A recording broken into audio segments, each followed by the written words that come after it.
How the Whale Got His Throat. In the sea, once upon a time, oh my best beloved, there was a whale, and he ate fishes.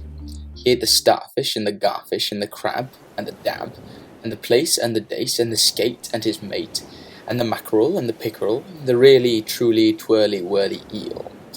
All the fishes he could find in all the sea he ate with his mouth, so, till at last there was only one small fish left in all the sea, and he was a small stute fish, and he swam a little behind the whale's right ear, so as to be out of harm's way. Then the whale stood up on his tail and said, "I'm hungry." And the small stute fish said in a small, astute voice, "Noble and generous cetacean, have you ever tasted man?" "No," said the whale. "What is it like?" "Nice," said the small stute fish. "Nice, but nubbly." "Then fetch me some," said the whale, and he made the sea froth up with his tail. "One at a time is enough," said the stute fish. "If you swim to latitude 50 north, longitude 40 west, that is magic, you will find, sitting on a raft in the middle of the sea, with nothing on but a pair of blue canvas breeches, a pair of suspenders, you must not forget the suspenders, best beloved, and a jackknife, one shipwrecked mariner, who, it is only fair to tell you, is a man of infinite resource and sagacity." So the whale swam to latitude 50 north and longitude 40 west as fast as he could swim, and on a raft in the middle of the sea, with nothing to wear except a pair of blue canvas breeches, a pair of suspenders, you must particularly remember the suspenders, best beloved, and a jackknife, he found one single, solitary, shipwrecked mariner, trailing his toes in the water. He had his mummy's leave to paddle, or else he would never have done it, because he was a man of infinite resource and sagacity. Then the whale opened his mouth back and back and back, till it nearly touched his tail, and he swallowed the shipwrecked mariner, and the raft he was sitting on, and his blue canvas breeches, and the suspenders, which you must not forget, and the jackknife. He swallowed them all down into his warm, dark inside cupboards, and then he smacked his lips so, and turned round 3 times on his tail.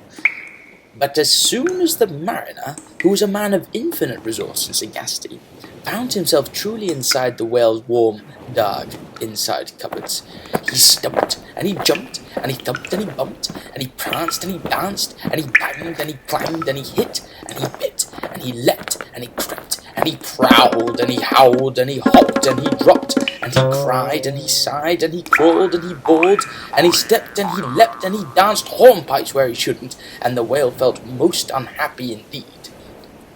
Have you forgotten the suspenders?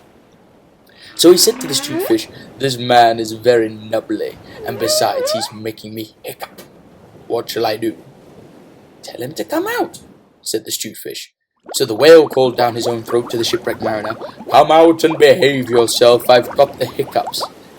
"Nay, nay," said the mariner, "not so, but far otherwise. Take me to my natal shore and the white cliffs of Albion, and I'll think about it." And he began to dance more than ever. "You'd better take him home," said the stute fish to the whale. "I ought to have warned you that he's a man of infinite resource and sagacity." So the whale swam and swam and swam with both flippers and his tail as hard as he could for the hiccups, and at last he saw the mariner's natal shore and the white cliffs of Albion, and he rushed halfway up the beach and opened his mouth wide and wide and wide, and said, "Change here for Winchester, Ashuelot, Nashua, Keene, and stations on the Pittsburgh Road." And just as he said "fetch," the mariner walked out of his mouth. But while the whale had been swimming, the mariner, who was indeed a person of infinite resource and sagacity, had taken his jackknife and cut up the raft into a little square grating all running crisscross, and he had tied it firm with his suspenders. Now you know why you are not to forget the suspenders. And he dragged that grating good and tight into the whale's throat, and there it stuck. And then he recited the following sloka, which, as you have not heard, I will now proceed to relate.